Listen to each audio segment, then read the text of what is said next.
Welcome to the Collector Cave, and today we have a review of Cloud Strife from Final Fantasy VII Remake by PlayArts Kai. And this is a special edition version. It's called an event limited version. It's the version 2 of the figure, which has a better face sculpt and I believe hair sculpt. You can also get version 2 separate, but this event exclusive is on the Square Enix site, I believe, only. And what's different about it is he has a different sword. Instead of the iconic Buster sword you always see Cloud with, this one has the hard edge sword, which is another kind of favorite of people. I think in Remake, the hard edge was the most powerful sword as far as damage, and that's where you get Infinity's End, which is a weapon ability Cloud uses, which I actually used a lot in Rebirth. It's a powerful 2 ATB attack that can do a lot of damage. It's a long windup, but it's a powerful payoff. Anyway, taking a look at the packaging here, if I bring it in closer, I think this packaging is exactly the same if you were to get the Cloud 2.0 version, except for the sticker up here that says Event Limited Version. And then down here you see the Final Fantasy VII Remake logo, and then PlayArts Kai, and then Cloud Strife version 2. And then you have the Square Enix products up there. And then down below, if I zoom in a little bit, we see the for ages 15 and up, choking hazard for under 3 years. There's your disclaimer. It's got a date of 2020. I believe the figure probably came out a year or two after that, honestly. And then here you have the Square Enix logo hologram, showing that it's a certified product. It's not a bootleg. On the side of the box, we have the same here: Final Fantasy VII, PlayArts Kai, Cloud Strife, and on the back we see some shots of the figure. And you can tell that this box, they didn't do much change, because here's the Buster sword, but this figure doesn't include the Buster sword. He includes the hard edge.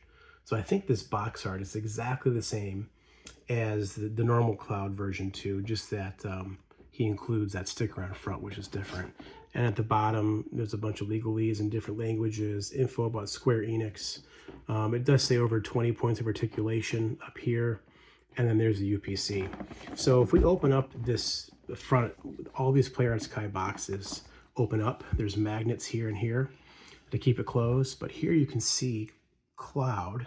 If I go in a little bit, to my knowledge, the exact same figure that came version 2, or also with a bike with Jesse, which is the version I have. I got the Shinra bike with Jesse and Cloud, but and there's the hands, and the only difference is there's the hard edge right there. You can see even the frosted effect here is the Buster sword, but that sword's the difference. And then over here, if you want to read into about the game, you can always pause this. Let me see if I can zoom in better for you guys. You can pause this if I can get it straightened out. It tells you about the game, and then down below, even here you can see it tells about the Buster sword, which this isn't what he comes with. So they didn't do a lot to change the packaging other than putting on that sticker. And that's fine. So let's go ahead and get this guy unboxed and look at all that he comes with. Okay, and here's Cloud Strife and everything he comes with in the packaging. He also comes with some directions and pretty basic stuff. It shows you the hands that hold the sword, how many hands he comes with, 4 of each side, and then how to place the hard edge sword in his back. It comes with a little peg system, so it can sit on his back, like you see Cloud holding his sword in a lot of those iconic shots. And in the back just shows the base. Every PlayArts Kai base with these figures is the same. We'll look at it real quick. But here's the figure. As I said, this is version 2.0 of Cloud. I think it looks really good. But it's the sell for this one is the hard edge sword. And if we just take a look at this thing, it is wonderful. I haven't weighed it, but I feel like it's heavier than the Buster sword. We'll compare them here in a minute. But if you can see this, the design of this is really cool, how it flares out in the end, almost like a great sword or a broadsword, right? And seeing Cloud wield this in the game it's awesome. It's a great sword to use. And there's some symbols here. I believe this is Japanese. And from what I read online, this pretty much says cutting into two with one stroke. So, I mean, it just takes one shot, right, to cleave something with a sword this big. And it's on both sides. But the paintwork, if we zoom in a little bit here, paintwork looks real nice. Trying to get the light to hit it. Kind of a gunmetal silver. The edge is lighter. Edge is a little sharp, but not terrible. You just don't want to push on it too hard. These corners are a bit sharp. So again, with little ones, you gotta be careful. And then here is where materia should be slotted. In the game, you know, materia is what gives them their abilities to do things. And I'm still bummed that PlayArts doesn't have materia slotted in their figures. The Static Arts figures, I believe, do. But no materia slotted in here. And I know they leave it because you can place this on his back with a peg. But I would love to see some materia here. Really bums me out that they leave it blank. Or give you an option to slot materia in and pop it out. So that's a big miss in my book with this. But then here is the hilt that's wrapped. Looks good. So overall, I like the blade a lot. I'm glad I have it. I would love if PlayArts would give you more options for weapons for these characters, because you play through this game, an RPG game that lasts for many hours. You accrue different weapons with different abilities. I think Cloud has like 6 or 7 swords in Remake and in Rebirth. So I would love to see them either give more swords or maybe an accessory pack, like a lot of companies do. McFarlane does accessory packs, things like that, to maybe give you an accessory pack for Cloud that comes with, 5 or 6 swords, materia, whatever, you name it. I mean, the outfit, he pretty much stays the same, but he changes his weapons. Same with all the characters. But anyway, if we look down at the hands, pretty standard fare for hands.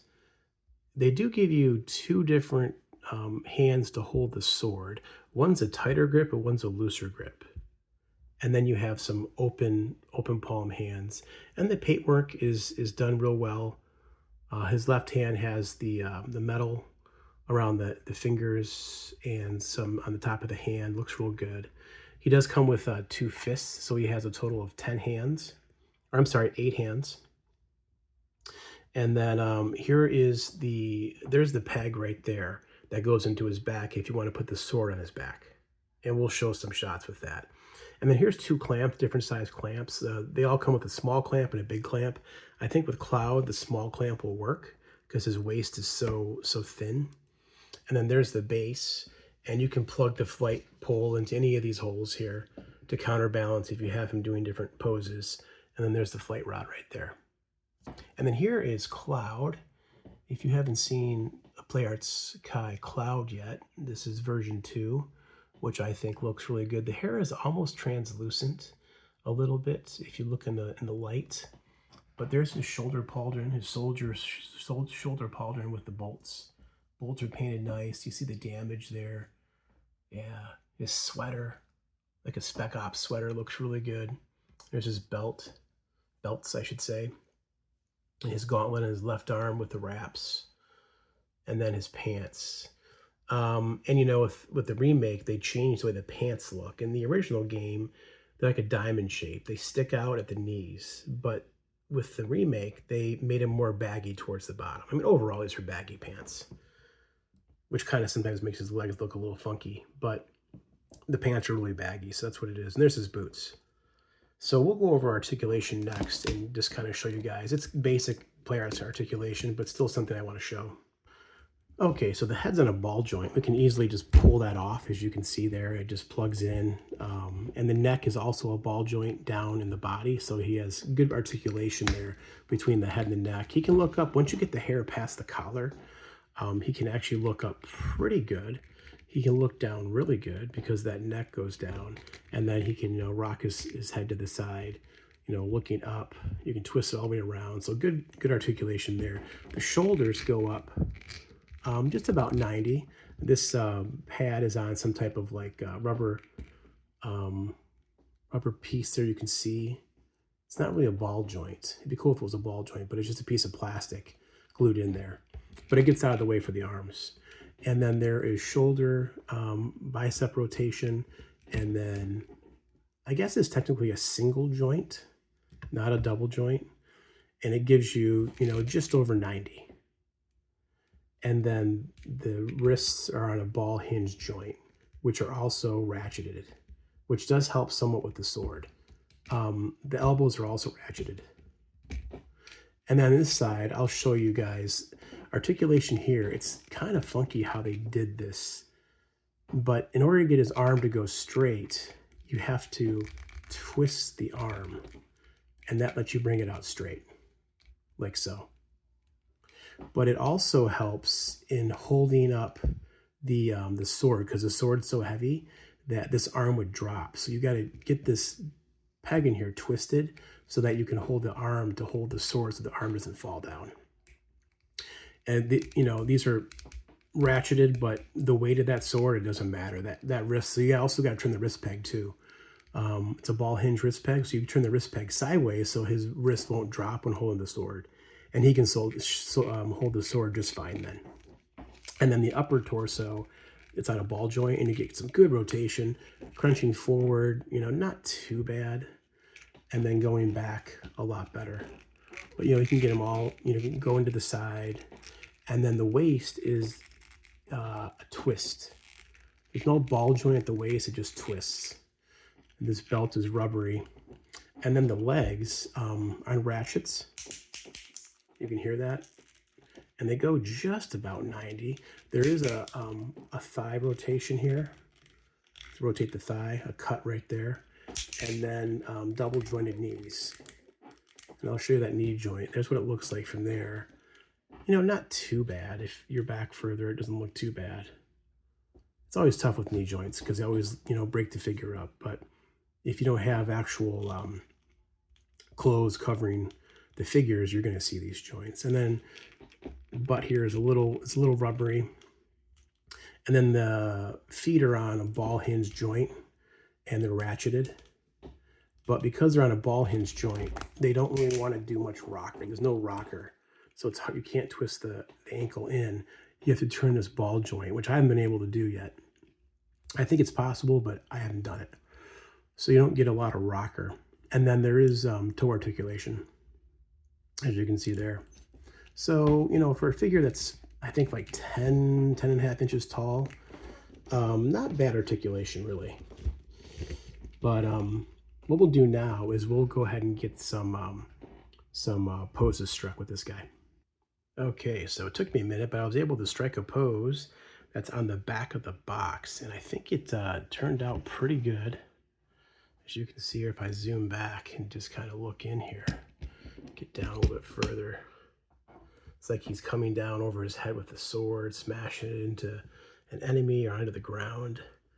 The hands, they came off real easy, but to get the new hands into the ball pegs, I actually had to heat one of them up with a hairdryer, like the back side of the hand, because the peg hole just didn't want to go in, or the hole didn't want to go into the peg in this hand here. And so I heated it up for about 20-30 seconds, and then it finally went into the ball peg. And then you have to take off the end of the sword, the tip of the hilt, and that was hard to get off. It was like stuck. I probably should have heated that up. It unpegs at the back in order to get the hands to slide over the handle. And those hands fit tight. I'd almost suggest maybe heating the hands up before you slide into the sword. These hilts are so long, it's just fearful that they might break.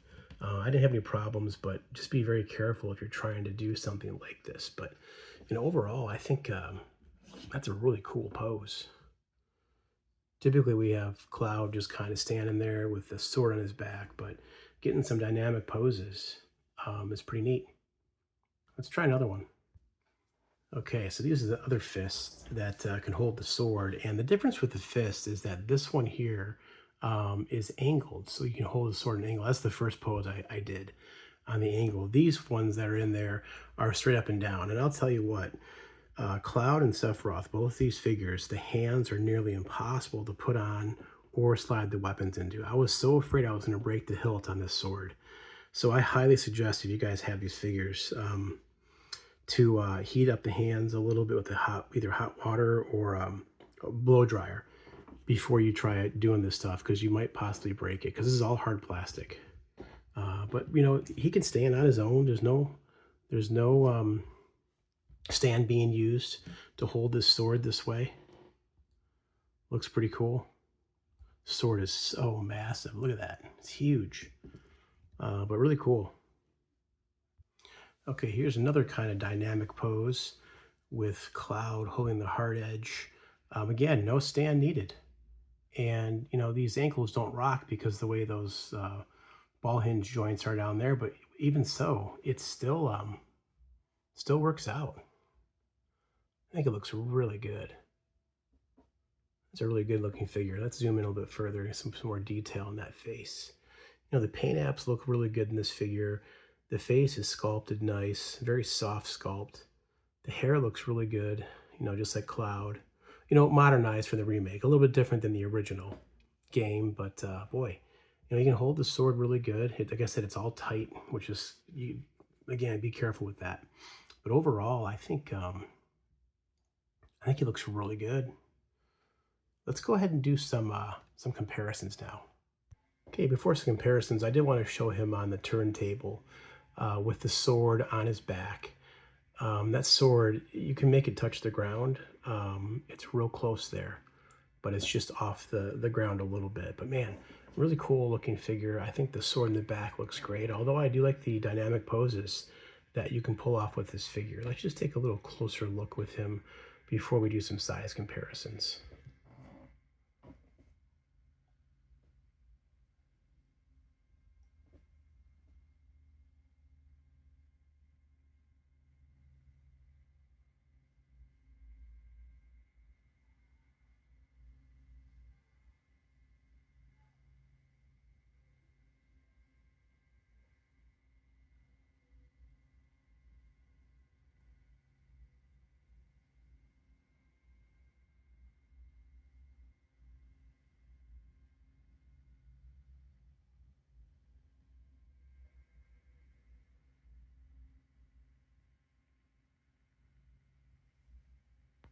All right, here's a comparison with Cloud, and then Aerith on the left in her dress version, and then Tifa on the right from her exotic dress version, both from Final Fantasy Remake.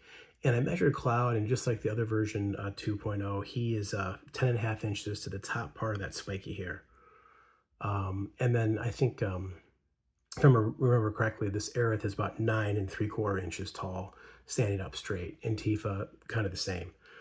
So I think these three look really good together. I love both the Aerith and Tifa.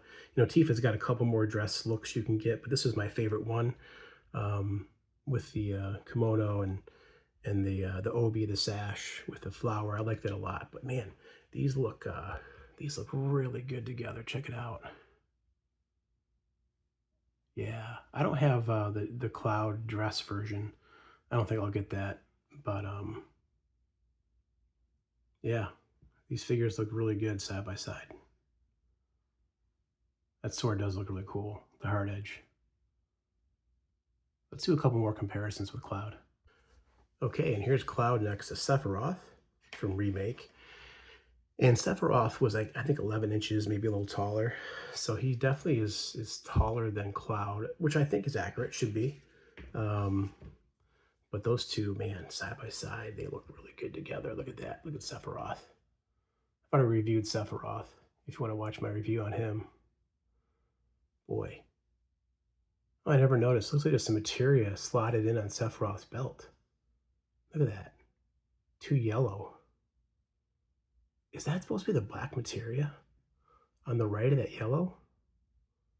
I mean, he doesn't have it in Remake yet. I wonder. Oh, man. Anyway, let's not get into spoiler territory. Okay, yeah, side by side, Sephiroth and Cloud. Look at that. Very cool. Very cool. Let's check out a couple more here. All right, and here's Barrett Wallace and Aerith Gainsborough, her standard get up. Barrett won't stand like that without the stand, so I left him on the stand. So he's a little bit taller, about 1/4 inch taller than he should be, but it's accurate. He's taller than Cloud. And Aerith there, of course, is shorter. This Aerith is shorter than the dress version, which makes sense because the dress version has high heels. But boy, pretty cool. I do have Yuffie in red as well, but I'm not going to pull them out for this. Very cool. Let's do a look at the two swords real quick. So just real quick, here's the cloud that came with the bike and Jesse, and it's the as you can tell, it's the same cloud. There's no difference in the two figures. They're both 2.0. It's just the swords. So I wanted one cloud to display with the team party, and then this one to stay on the bike with Jesse. So which is why I got this one. But anyway, let's take a look at these two swords side by side. All right, here's the Buster sword and hard edge side by side. They look really cool side by side, and they actually measure the same length from the hilt to the blade. It's 10.5 inches for the hard edge, and then from the hilt to the tip of the blade, the edge of the Buster sword's 10.5 as well. So they're exactly the same in length. I couldn't get this peg back out that goes in his back. It's like stuck in there, so I'm not going to force it until I use a hairdryer to kind of soften it. But yeah, look at the detail on both those swords. Really nice. I just reviewed the Bring Arts version of Cloud yesterday, and I like the Buster sword in that one better. But this one still looks really good. Good detail. There's the hard edge. So yeah, really cool interchangeability with. Like I said, I wish that they would make a accessory pack and have maybe more swords available, so you can really change your display around.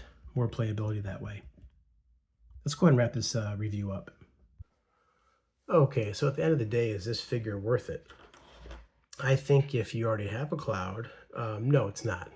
I think it's $154 on Square Enix's website. And they also have the other version 2 available, the one that comes with the Buster sword. So you can get either version you want, or you can get the one that comes with the bike and Jesse that comes with the Buster sword, the one I have. But both versions that are single figures are $154 on Square Enix's website here in North America. And I got a second one because I liked Cloud on the bike, and I wanted to have a Cloud to be with the other team members, the party members, in my display. So, and plus it comes with a second sword, so I justified it that way. If you're a hardcore fan, you love Cloud, you love Final Fantasy VII, maybe you love the hard edge sword. If that's the case, then sure, it is an exclusive. I don't know, if that means it's worth more money down the road or anything like that. I'm not really big on selling my figures. I like to just open them, display them, review them, take some toy photography, things like that. But, if you don't have a Cloud and you're kind of tired of the Buster sword always being the big thing, I think it's worth it in that regard, because this is a cool looking sword. Very neat. So yeah, let me know your guys' thoughts. Do you like these figures? Have you been collecting them? Do you look at yourself maybe getting these down the road, or what are your thoughts on this take with this sword? Let me know. Give me a like, comment, subscribe if you want. And until next time, this has been PlayArts Kai Cloud Strife Final Fantasy VII Event Exclusive version.